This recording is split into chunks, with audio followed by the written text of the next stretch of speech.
এটা ছিল আমার নার্সিংহোমের দ্বিতীয় দিন অপারেশনের পর। সকালবেলা আমার হাতে স্লাইন চলছিল, আমি উঠতে পারবো না। আর আমার আয়া মাসি আমাকে চেঞ্জ মেঞ্জ করে গা হাত পা মুছিয়ে দিয়েছিল, সবই করেছি আমি শুয়ে শুয়ে, কারণ আমার স্লাইন চলছিল। আর একটু একটু করে জল খেতে দিচ্ছিল, কারণ স্লাইন চললে বেশি খেলে কিন্তু বমি হতে পারে। তারপর স্লাইন হাতে নিয়ে আমি কিন্তু মুড়ি আর চা খাচ্ছিলাম সন্ধেবেলায়। আমি দ্বিতীয় দিনই উঠে বসে পড়তে পেরেছি, বেশি বসতে পারছিলাম না। তারপর আমার স্লাইন শেষ হয়ে গেছিলো। আমাকে বোন দেখো টিস্যু পেপার দিয়ে মুখ মুছিয়ে ক্রিম মাখিয়ে সিঁদুর পরে দিয়ে বাড়ি চলে যাবে। মানে ভাই, আমি নার্সিংহোমেও স্কিন কেয়ার চাচ্ছি না। নিজেকে যত ভালোবাসবে তুমি তত স্ট্রং হবে।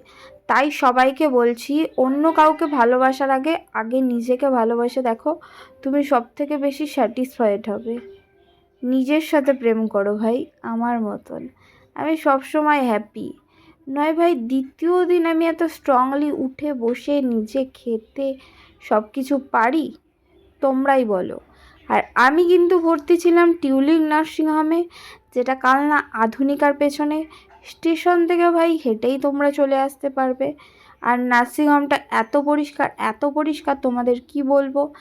যাদের যাদের কোনো প্রবলেম হচ্ছে অবশ্যই কালনা টিউলিপে যোগাযোগ করো।